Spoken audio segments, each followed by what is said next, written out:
In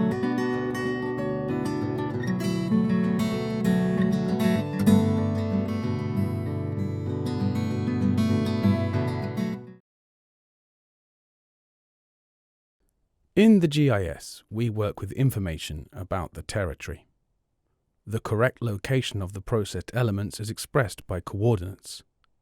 However, this topic is a bit more complicated. To begin with, the real Earth is not a sphere.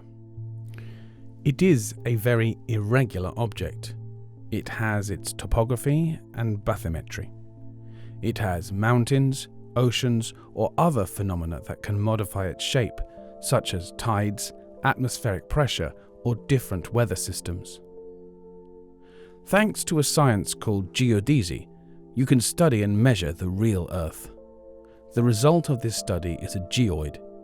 It is the physical surface defined by the gravitational potential, so that there is the same terrestrial attraction on it at all points. Orogenic phenomena are excluded, so mountains are not included. Graphically, it can be defined as the shape that the ocean surface would take under the influence of the gravity and rotation of Earth alone, if other influences such as winds and tides were absent. This gives us an idea that the mass of the Earth is not spherical, but is very irregular and looks like a rock.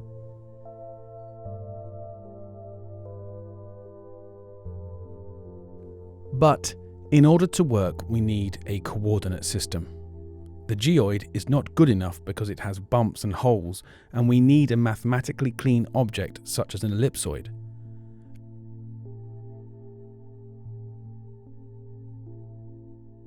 An ellipsoid allows us to assign latitude and longitude values. That is, it allows us to express the location of an element. For this location, we always start at the zero parallel, which is called the equator, and measure the degrees towards the poles. Towards the North Pole, they are positive values. Towards the South Pole, they are negative. In this way, the North Pole has latitude of 90 degrees and the South Pole of minus 90 degrees. Latitude is complemented by longitude, which is also expressed in degrees from the base meridian, which is the Greenwich meridian. There are several ways to measure and express it. Between 0 degrees and 360 degrees, increasing towards the east of the base meridian, between 0 degrees and 180 degrees, indicating which hemisphere it belongs to, Western or W or Eastern or E, and between 0 degrees and 180 degrees positive East or negative West.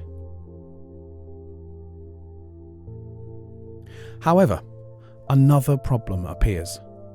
The ellipsoid cannot actually fit to the geoid exactly, but we can try to make them work together. There is more than one way to adjust the ellipsoid to the geoid, and depending on how we do it, there may be certain sacrifices to be made. Perhaps the ellipsoid copies the surface very well in Africa, but in Australia it has major deficiencies. This is why we have something called Datum.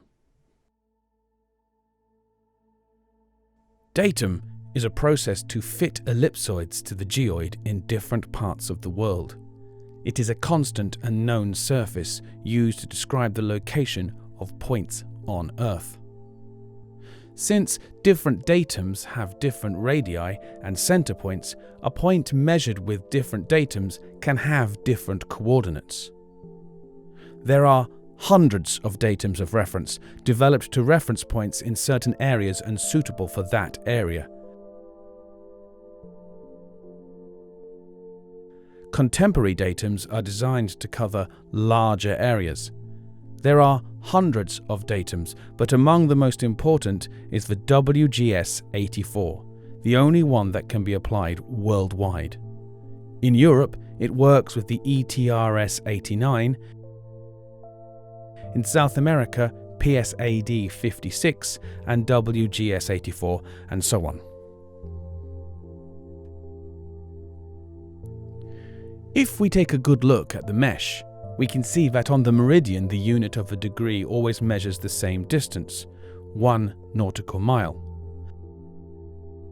However, in the case of parallels, we can see that the further we move from the equator, the distance represented by a degree decreases until it is 0 at the poles.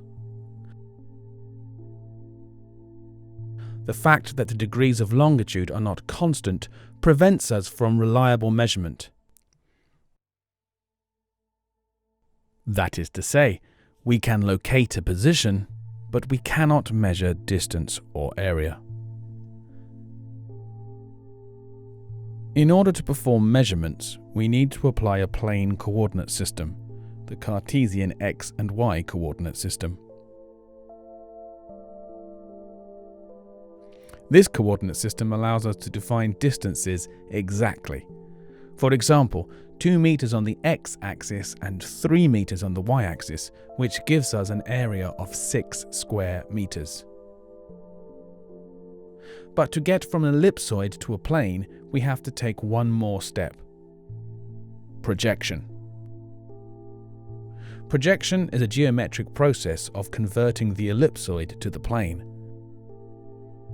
And here comes the complication. Every time we try to flatten a curved surface, we will get distortions. Maps will have distortions of one or more of these properties: distance, direction, area, shape, or scale. In some cases, the projection is trying to find a compromise between all the distortions. However, none of the projections are perfect. That is why it is very important to always work with a datum and a suitable projection that corresponds to our objectives. The types of projections that we can find are a plane, a cone, or a cylinder.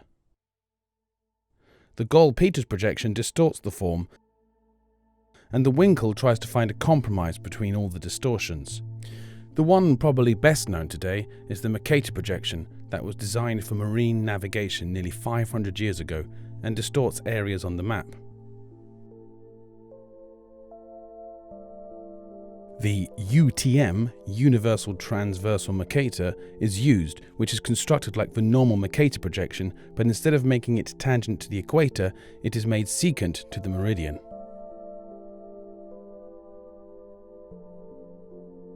Unlike the geographic coordinate system, expressed in longitude and latitude, the magnitudes in the UTM system are expressed in meters. The meridians are projected onto the plane with a separation proportional to that of the model. Thus, there is equidistance between them. However, the parallels separate as we move away from the equator. So, when reaching the pole, the deformations will be infinite. That is why only the region between the parallels 84 degrees north and 80 degrees south is represented. Also, it is a composite projection. The sphere is represented in pieces, not a whole. For this reason, the Earth is divided into spindles of 6 degrees in length. Each zone is numbered between 1 and 60.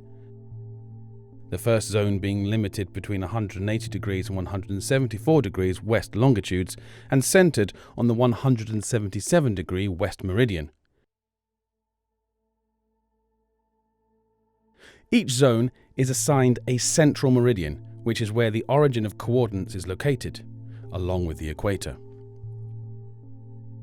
The spindles are numbered in ascending order to the east.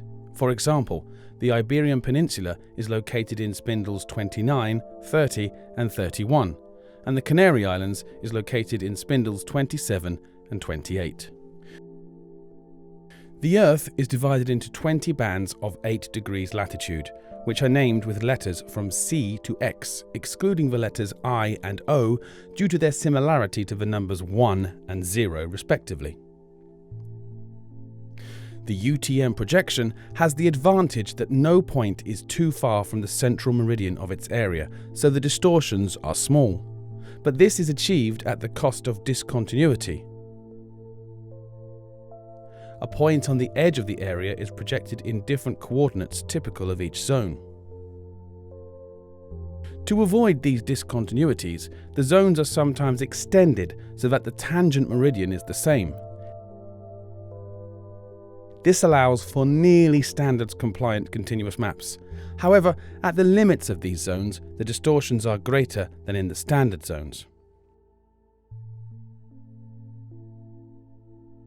Each of the projections has its own EPSG code.